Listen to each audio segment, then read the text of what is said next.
23 या 24 नवंबर कब है तुलसी विवाह, जाने पूजन विधि और भोग रेसिपी। इस साल 23 नवंबर को तुलसी विवाह है।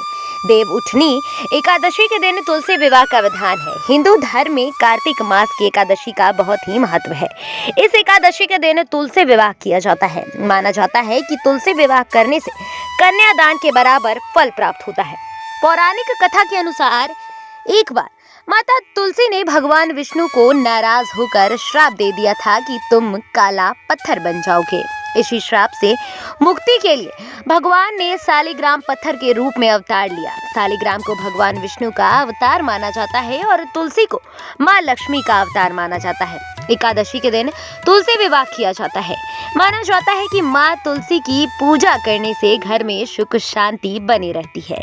तो चलिए जानते हैं तुलसी विवाह के दिन माता तुलसी को भोग में क्या चढ़ाएं और कैसे करें पूजा। तुलसी विवाह भोग रेसिपी। तुलसी विवाह के दिन प्रसाद में इस मौसम में आने वाले फल, गन्ना और मिठाई चढ़ाई जाती है। आप माता तुलसी को गन्ने से बनी खीर का भोग लगा सकते हैं। गन्ने को तुलसी विवाह में बेहद शुभ माना जाता है। गन्ने की खीर एक स्वादिष्ट रेसिपी है जिसे बहुत ही कम समय में आसानी से बनाया जा सकता है।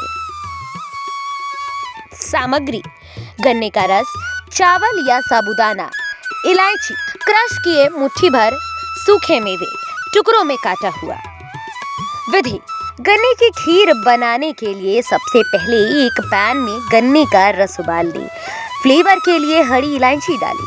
भीगे हुए चावल या साबूदाने डालें और धीमी आंच पर चलाएं। जब चावल उबल जाए और मनचाहा कंसिस्टेंसी मिल जाए तो इसमें सूखे मेवे डालें। कुछ देर चलाते हुए पकाएं और गैस बंद कर दें।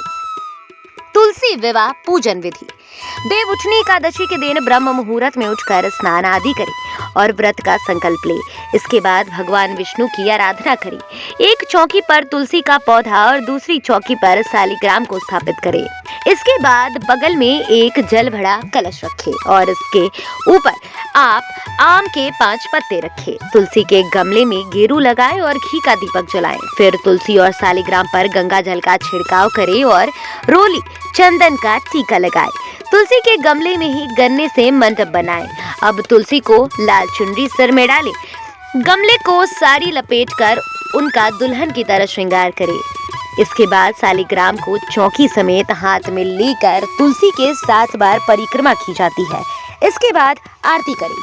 तुलसी विवाह संपन्न होने के बाद सभी लोगों को प्रसाद बांटें।